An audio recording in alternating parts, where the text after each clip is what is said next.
este auditorio nos acompaña la Asociación Mexicana de Laboratorios Farmacéuticos con el panel Innovación, Retos y Comunicación en la Salud Privada, panel AMELAB. La próxima ponencia será impartida por el Dr. Francisco Curibeña, es coordinador del Comité de Expertos en Productos Biotecnológicos de la Farmacopea Mexicana y miembro del plantel de expertos en traducción al español de la Farmacopea de los Estados Unidos y miembro del patronato de la Facultad de Química de la Universidad Nacional Autónoma de México. Actualmente se desempeña como asesor de la biotecnología de la Asociación Mexicana de Laboratorios Farmacéuticos y es el presidente titular de la FKB Constituting y CTO del Canaritec SADCB, la primera CRO latinoamericana que nos traerá el tema Aplicaciones de la biotecnología al desarrollo de productos farmacéuticos.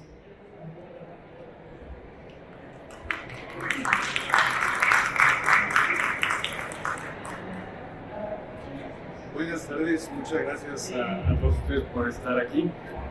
Yo para empezar quiero preguntarles si se acuerdan de la pandemia.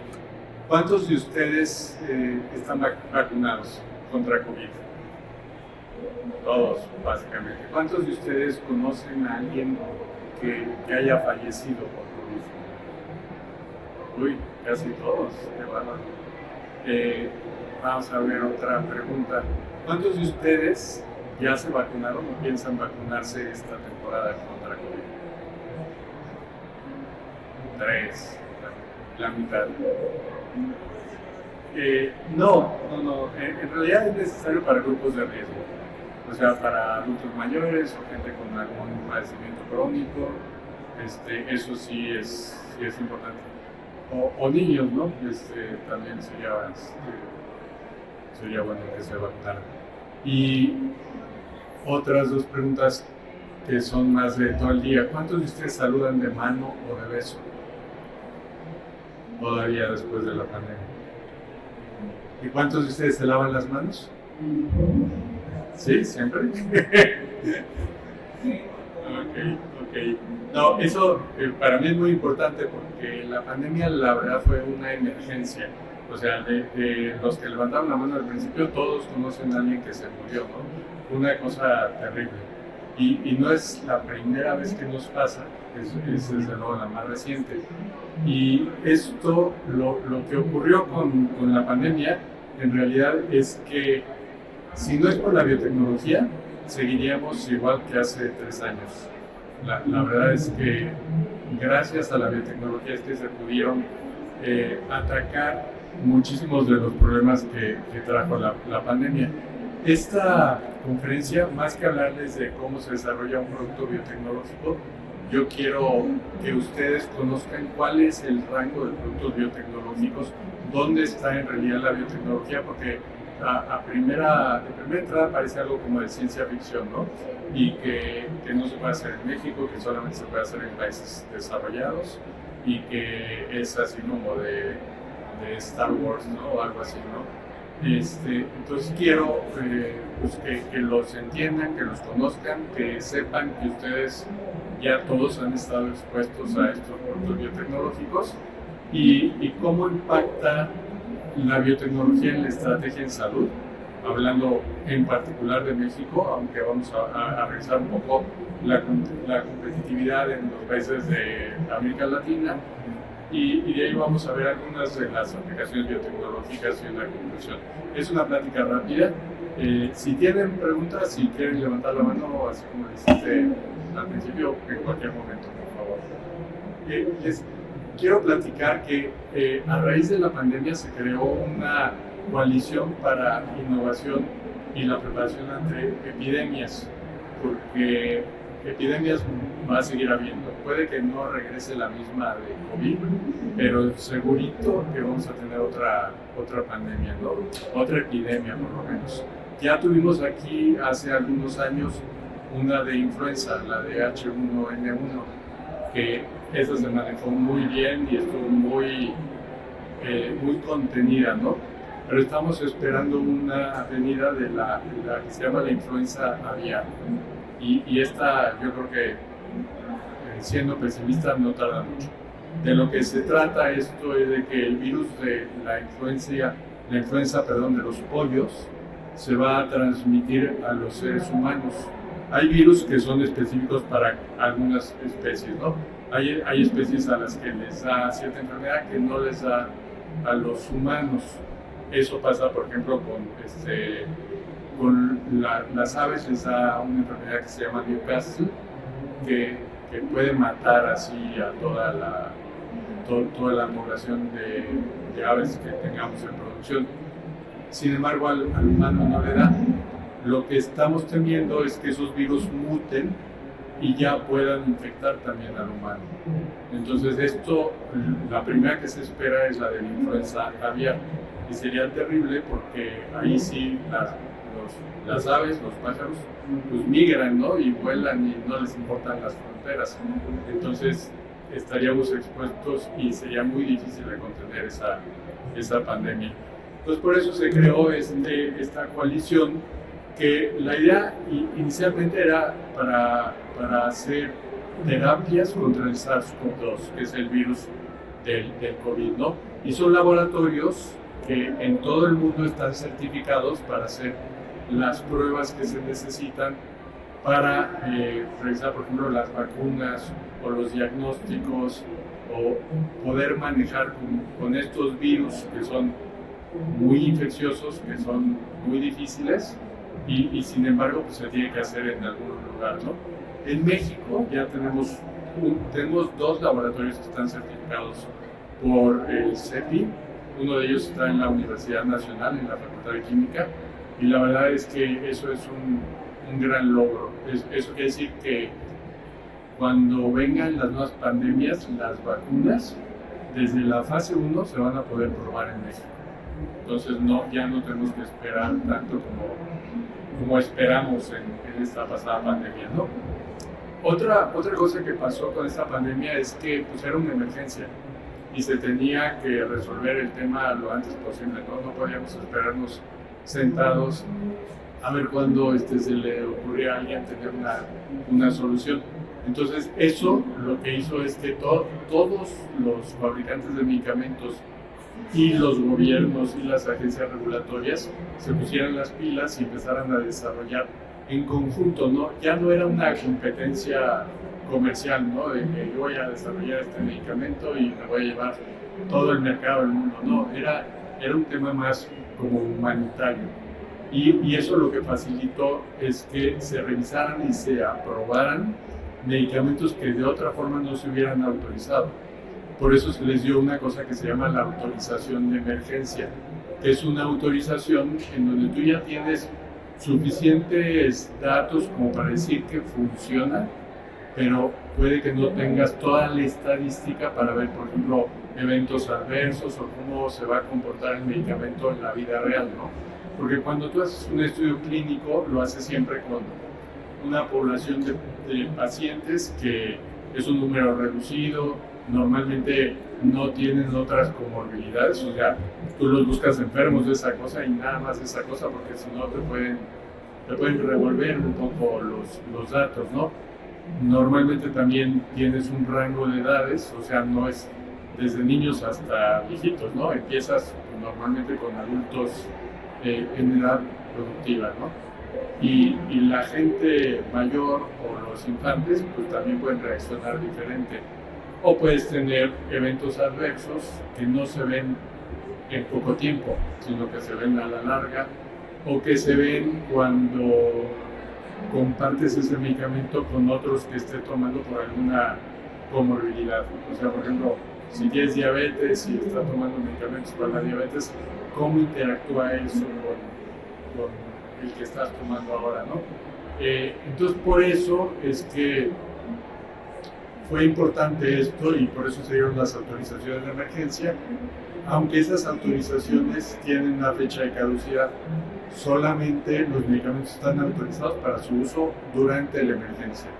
Una vez que se acaba la emergencia, ya no pueden autorizar esos productos como si fueran nuevos productos. Tienes que terminar todo el desarrollo, todo el estudio y entonces ya someterlo. Seguramente saben que aquí en México, COFEPRIS autorizó pues, casi todas las vacunas como emergencia, ¿no? Las de Pfizer, las de Moderna, las cubanas, la Abdala, la rusa, de Sputnik y algunas otras, y todas se autorizaron como emergencia. Sin embargo, ya que se acabó la emergencia, se volvieron a revisar y se les quitó el registro, por ejemplo, a la de AstraZeneca. Yo sé cuántos de ustedes recibieron vacuna de AstraZeneca. 1, 2, 3, 4. Yo también, 5. Tuvimos suerte porque se retiró porque tiene un evento adverso que genera fallas en el miocardio. Entonces, fue principalmente para mujeres y con cierta condición, ¿no? Pero pues igual si hubiéramos sido de esas, pues no estaríamos, hubiéramos posiblemente tenido problemas. Y hay una cosa que a mí no me gusta, es que actualmente, todavía hasta el año pasado, tenían autorización, por ejemplo, la vacuna Patria, que no se ha aplicado, está autorizada como emergencia y todavía tiene la autorización de emergencia, aunque ya no hay una emergencia, entonces ya deberían de quitarle esa autorización, ¿no? Pero ese es otro tema importante, y es que la vacuna Patria llegó tarde, entonces ya toda la población estaba vacunada con otras vacunas, y si entraste a ese programa de pruebas clínicas, ¿sí se acuerdan que donde te vacunaban decía, si quieres participar en este estudio, apúntate?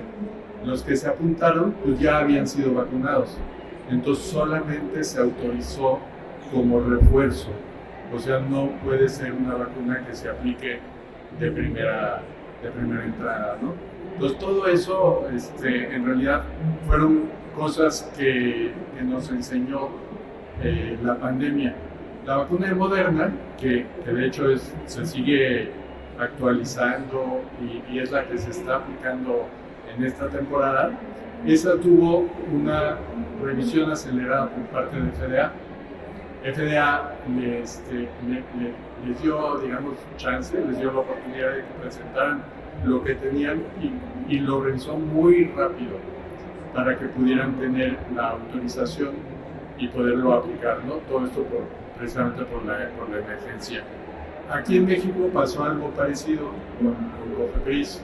Se quitaron todos los comités y entrabas directo a la revisión del Comité de Moléculas Nuevas, pero de emergencia, y así se autorizaron todas. Entonces, eso nos hace ver que este impulso que se le dio a las vacunas en particular y a la biotecnología fue muy importante. Y biotecnología tiene que ver con todo. O sea, lo primero fue identificar el virus. O sea, ahorita ya todo el mundo, que es una de las cosas buenas que aprendimos de la pandemia, ¿no? Ya todo el mundo sabe lo que es un virus y saben qué es el SARS-CoV-2, saben qué es el virus de COVID, ¿no? Saben más o menos cuál es la forma, cómo infecta, por dónde entra, ya como que esas cosas se quedan. Pero eso es biotecnología, y biotecnología también es distinguir entre las diferentes cepas del virus para saber si esa cepa yo ya estoy protegido o me tengo que proteger contra esa cepa, ¿no? Porque puede infectarte una cepa diferente. Es algo así como pasa con la influenza.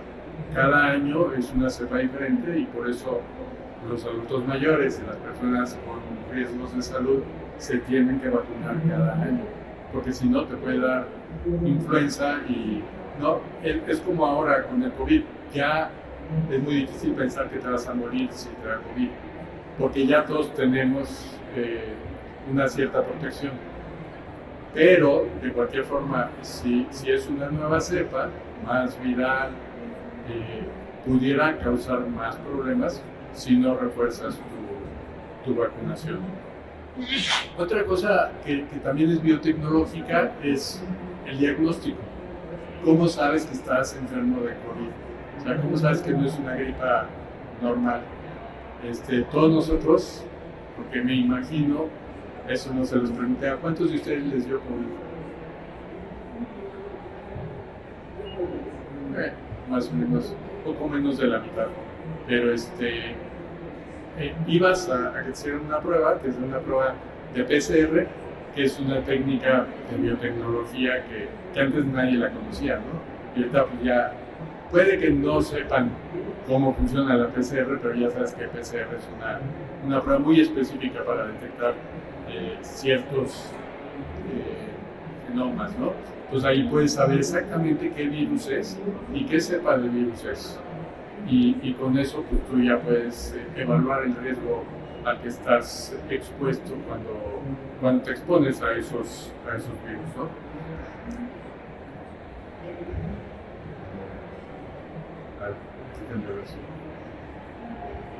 Entonces,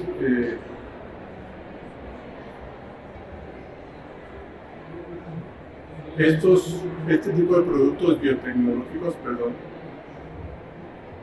son los kits de detección, estos de PCR, o hay unos por ELISA, que son más baratos de hecho y un poco menos precisos, pero son igual de buenos para la detección, para el diagnóstico, no para la cuantificación. También se identificaron todas las variantes virales y se vio que este virus es un virus que muta muy rápido, o sea que es un virus que llegó para quedarse, va a ser, como les decía, como el de influenza. Y de aquí en adelante, pues cada año va a haber una campaña de vacunación para influenza y para COVID. Y ya se están desarrollando vacunas conjuntas que en una sola aplicación te inmunicen contra influenza y contra COVID. También se hicieron muchos dispositivos médicos. Aquí en Medical Expo, seguramente han visto, hay una cantidad impresionante de dispositivos médicos, ¿no? O sea, la medicina no todo es medicamento. Hay muchos diagnósticos y muchos dispositivos que te ayudan en el tratamiento de la enfermedad, ¿no? Aquí los que más se usaron fueron los respiradores y de hecho hubo una campaña de generar respiradores nacionales que pues, nunca se consiguió, ¿no? Pero los respiradores fueron el principal dispositivo médico para esta enfermedad. Y también se desarrollaron se trataron de desarrollar moléculas pequeñas que son la gran parte de las medicinas que nosotros tomamos son moléculas sintéticas, no son biotecnológicas, o sea, como la atorvastatina, el paracetamol, la aspirina, que se toman vía oral, no inyectada, y que en principio te pueden ayudar a combatir la enfermedad. Para estas infecciones, la verdad es que no se ha podido desarrollar todavía ninguno de estos medicamentos, pero ustedes seguramente se acuerdan que se hablaba estábamos en emergencia y no es que se valiera todo, pero todo el mundo está dispuesto a probar de todo. O sea, se hablaba de dióxido de cloro o de algunos esteroides muchas moléculas que en realidad no sirvieron, no funcionaron, pero se probaron de una manera, digamos, poco ética porque estábamos en una emergencia. Afortunadamente ya salimos de la emergencia y ya no se permite el uso de ese tipo de productos. Y con la pandemia, pues una cosa que sí se tuvo es que como fue global, fue mundial, hay una cantidad de datos impresionante, o sea, muchísimos enfermos, pacientes de COVID, del que se tienen datos y con eso se pueden desarrollar nuevas estrategias para atacar este tipo de enfermedades. Ahora ya estamos en la era de la inteligencia artificial y se pueden desarrollar medicamentos mucho más precisos con la inteligencia artificial gracias a todos estos datos, al manejo de todos estos datos y todas estas capacidades. Entonces, con eso nosotros vamos a poder actuar más rápido y además va a ser mucho más barato. Entonces, de aquí al futuro, cada vez vamos a ver más desarrollos biotecnológicos porque, aunque son muy caros, tradicionalmente eran muy lentos, ¿no? O sea, te tardabas años en desarrollar un producto. Para este caso de la pandemia, pues empezó la pandemia y casi el mismo año prácticamente se empezaron las pruebas de las primeras vacunas, ¿no? O sea, fue una cosa realmente sorprendente.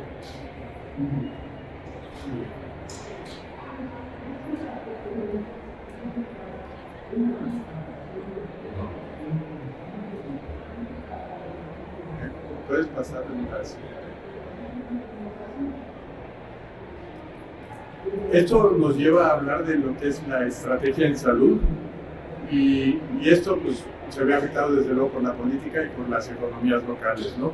Pero debería ser un esfuerzo conjunto, no solamente el gobierno, sino también la industria farmacéutica para poder desarrollar la biotecnología en nuestra región, en particular en México, porque como les decía, aquí tenemos el conocimiento, hay mucha gente que sabe biotecnología, pero hay muy pocas empresas que hacen biotecnología.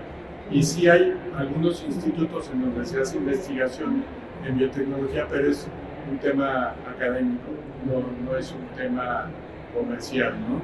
Entonces lo que tenemos que hacer es tratar de impulsar este esfuerzo para que se desarrolle más la biotecnología en México y en general en Latinoamérica, porque si no, lo que vamos a hacer es, la salud debería ser un tema estratégico, y lo que pasa cuando hay una emergencia como esta, pues yo que produzco la vacuna, primero se la doy a mi población y después lo que me sobre, pues ya se lo puedo dar a otros países, ¿no?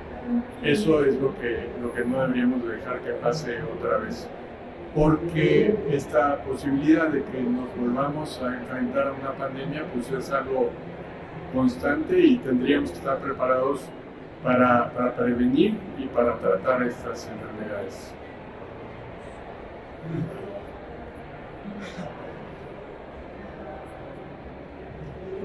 Vamos a revisar toda Latinoamérica, no solamente México, en general, todos los países de Latinoamérica pues tenemos este problema, ¿no? de que no tenemos una salud que se considera estratégica para el país. Hay dos excepciones, una es Brasil y la otra es Argentina, curiosamente. Esos dos países sí han desarrollado su industria biotecnológica de una manera importante, pero el resto de los países no lo han logrado.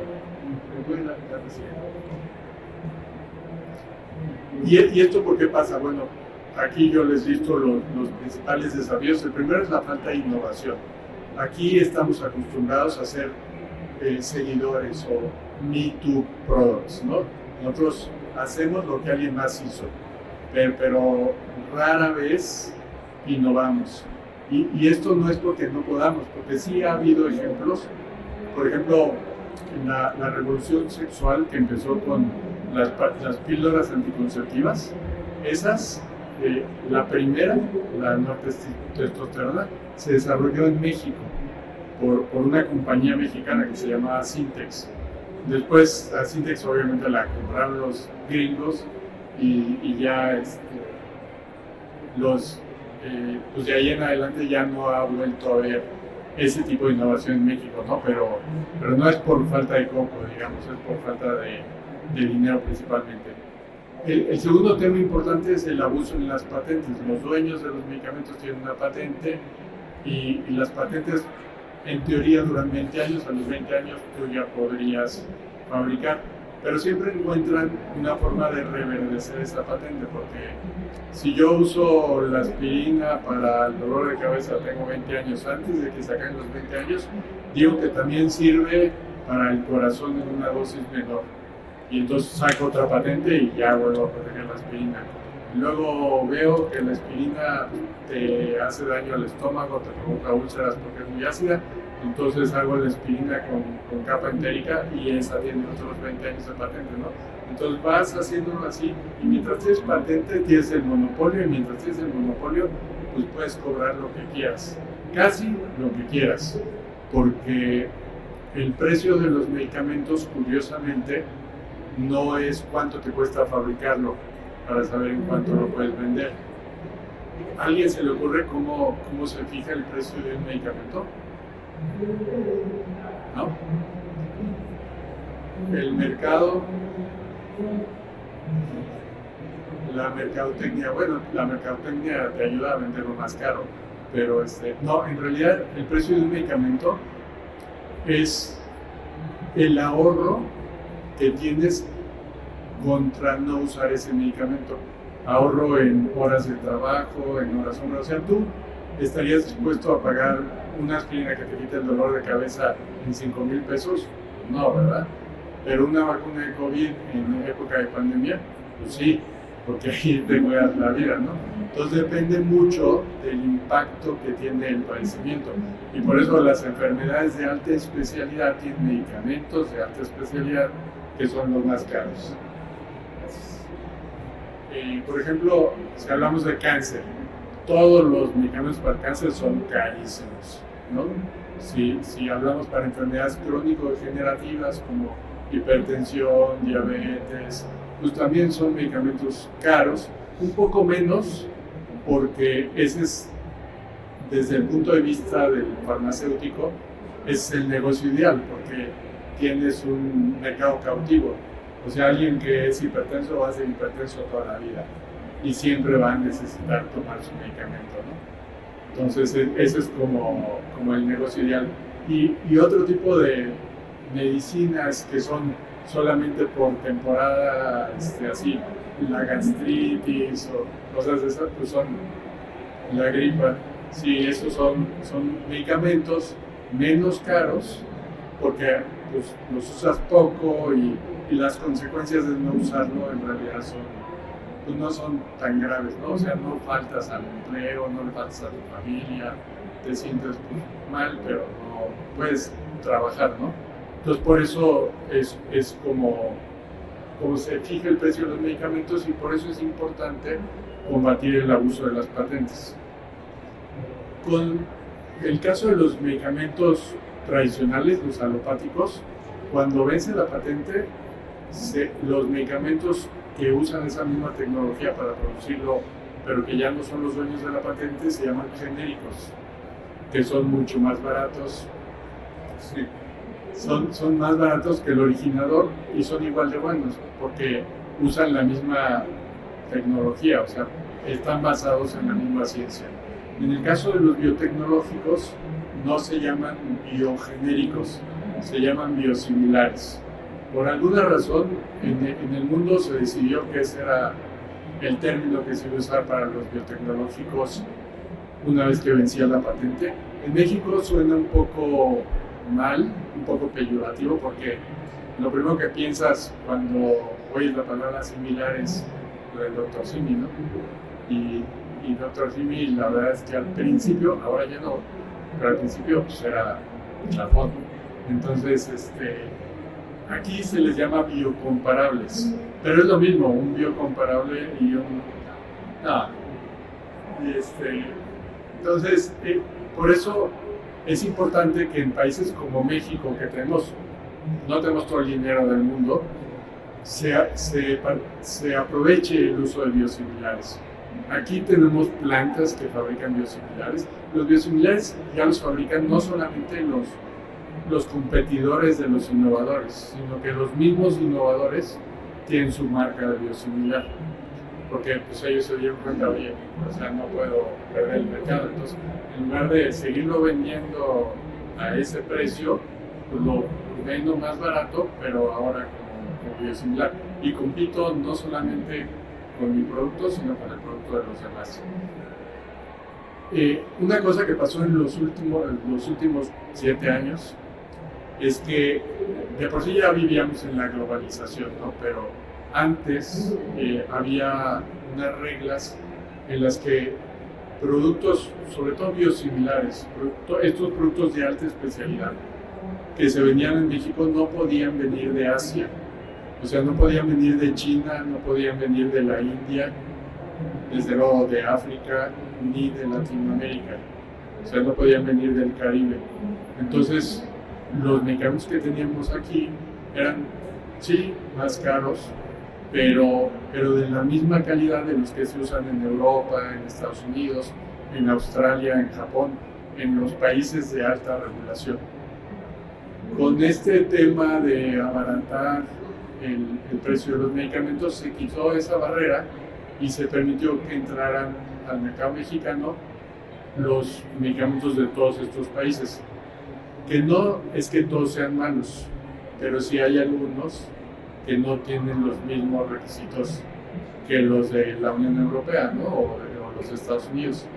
Entonces, desde luego, el gobierno se ahorra dinero y trae esos productos, pero o tienen una eficacia no tan buena, o tienen más efectos adversos, o algún otro problema, ¿no?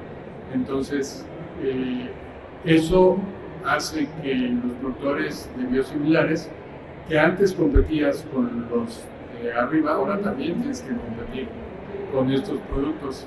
Y la competencia es en precio, porque aquí tú tienes que mantener la calidad, pero tienes que bajar el precio. Entonces eso ha traído presiones muy importantes a la industria farmacéutica por esa oferta, ¿no? Lo que es más importante de todo es tener una COFEPRIS, que la tenemos aquí enfrente, una COFEPRIS fuerte, que sea realmente una agencia de regulación que pueda prevenir el riesgo sanitario, o sea, que no autorice las cosas así como van, ¿no? Sino que se tome el tiempo que se necesita para revisarlo y para ver que cumpla con todos los requisitos que establece la legislación en México para evitar ese riesgo sanitario. Entonces, ese es un desafío muy importante, porque en nuestras agencias regulatorias, por ejemplo, COFEPRIS, es una agencia que se reconoce como agencia de referencia. Es una de las mejores agencias que hay en Latinoamérica. La otra es la de Brasil, la INVIMA, y la de Colombia, la ANVISA, ¿no? La de Chile también tiene un buen reconocimiento, pero las otras no. O sea, ANMAT en Argentina o la de Cuba. Otros países no reconocen sus autorizaciones como buenas, ¿no? Entonces, eso es importante también para México, porque si tu agencia es agencia de referencia, quiere decir que si un producto de estos se registra primero en México, con el registro de COFEPRIS, te reconocen el registro de una forma más rápida en los otros países de Latinoamérica. O sea, si quieres entrar a Ecuador, por ejemplo, en lugar de ir a Ecuador y hacer todo el trámite, pues vienes a México, con el trámite de México ya puedes vender en México, y además en 2 semanas vas a poder vender también en Ecuador, o en Centroamérica, en Guatemala, en El Salvador, en Perú, en todos estos países. Entonces, por eso es muy importante. A la industria, COFEPRIS es como el diablo, ¿no? Porque es el auditor, el que te está revisando, el que está encima de ti todo el tiempo. Pero necesitamos una COFEPRIS que sea así y que sea fuerte, porque de otra forma pues, el mercado en México no va a funcionar. ¿Cuáles son todas estas aplicaciones biotecnológicas que se han usado, sobre todo para investigación y desarrollo? Primero los métodos biotecnológicos, ¿no? El cómo identificar un virus. Ahora las vacunas también son vacunas de ADN o de RNA. Antes no había vacunas de este tipo, todas eran virus inactivados o eran proteicas, ¿no? Era un pedacito del virus que tú le inyectas al paciente y el paciente generaba ya su respuesta inmune. Ahora ya se usa el ADN, que es la instrucción, el código genético que le dice al organismo cómo hacer esa proteína o ese organismo, ¿no? Entonces eso hace que también la investigación sea mucho más rápida, pero de nuevo sin biotecnología pues no se podría usar, ¿no? Estos medicamentos, entonces en realidad todos los productos biotecnológicos son de alta especialidad y en sus aplicaciones principales están todas estas padecimientos como el cáncer, por ejemplo, que decimos el cáncer, pero cada cáncer es diferente. No es lo mismo un cáncer de mama que un cáncer de piel, que un cáncer de próstata. Cada cáncer es muy diferente y necesita un medicamento especial, ¿no?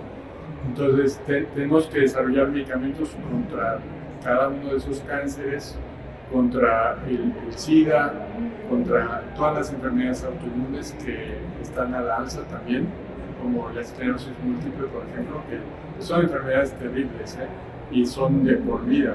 Entonces, ahora, pues precisamente el premio Nobel de Medicina fue porque ya entendemos mejor el sistema inmune. Todas las nuevas tecnologías van a tener que ver con inmunoterapias.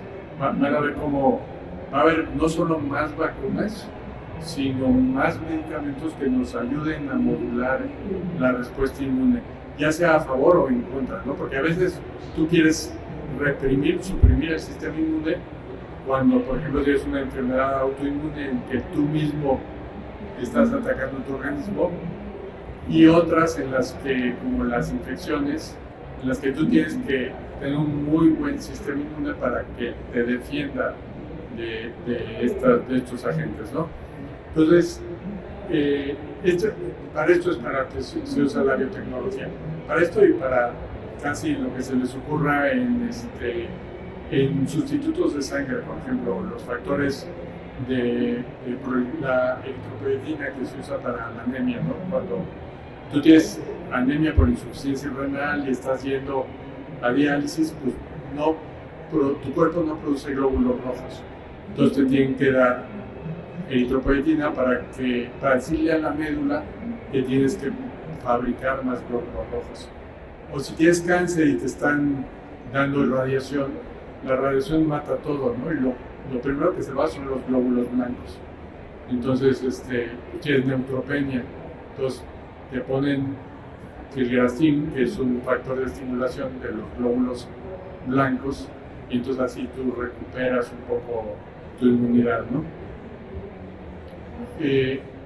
Estos nuevos enfoques terapéuticos son los que van a mover a la industria en los próximos años, y en particular vamos a ver cada vez más vacunas de ADN y para cosas que antes no sabíamos que se podía hacer una vacuna, ¿no? Como por ejemplo el cáncer. Sí va a haber, ya hay de hecho vacunas para ciertos tipos de cáncer, aunque el cáncer no es una enfermedad contagiosa, no es una infección, es una enfermedad autoinmune.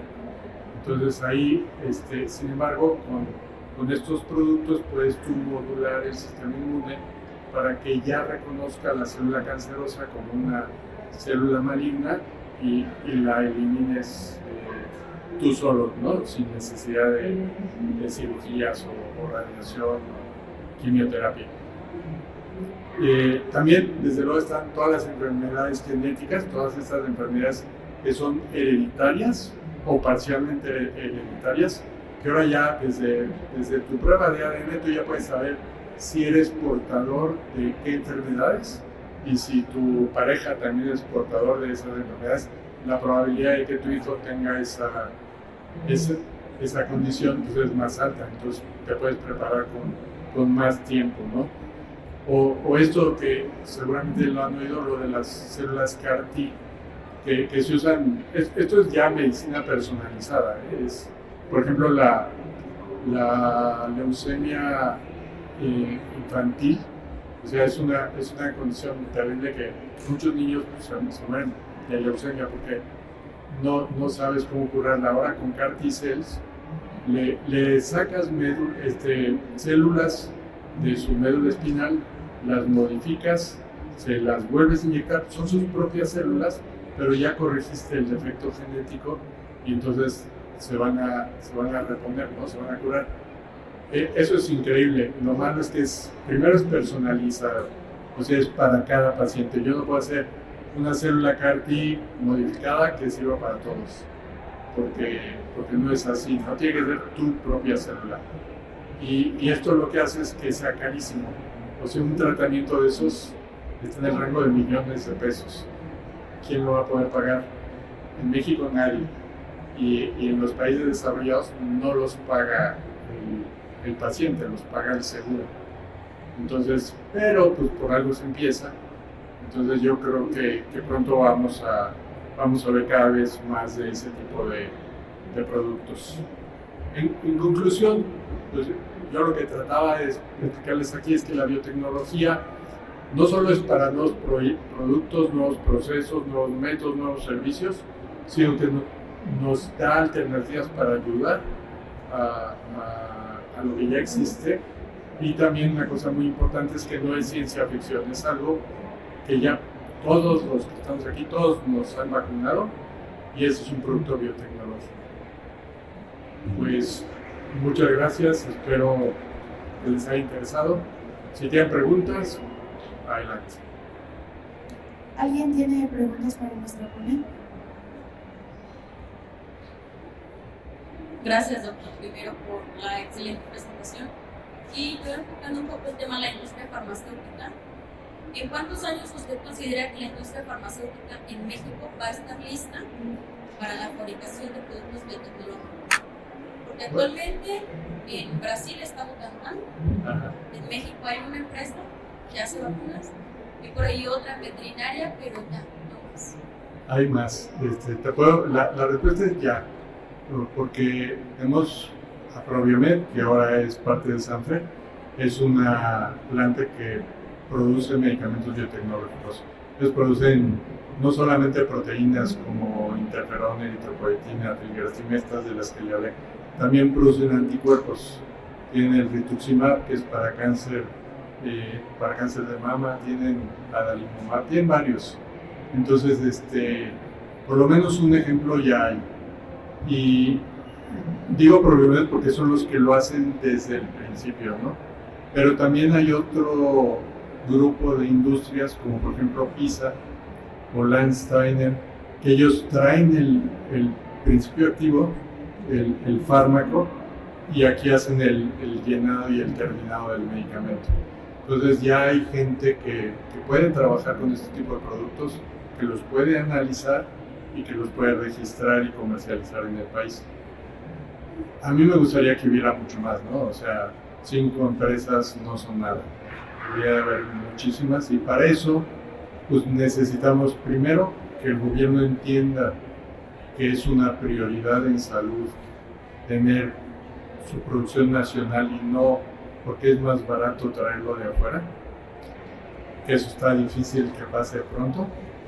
Y la otra es un fortalecimiento de la agencia regulatoria, porque COFEPRIS ha aprendido muchísimo, es muy buena, pero todavía no es experta en biotecnológicos. ¿Por qué? Pues porque todos estos se desarrollan fuera de México. Entonces es una cuestión que tendríamos que trabajar todos juntos y pues ahora sí que caminando se hace el camino. Muchas gracias. ¿Alguien más tiene alguna otra pregunta? Pues muchas gracias. Por parte de Médica Expo, les damos entrega de este reconocimiento.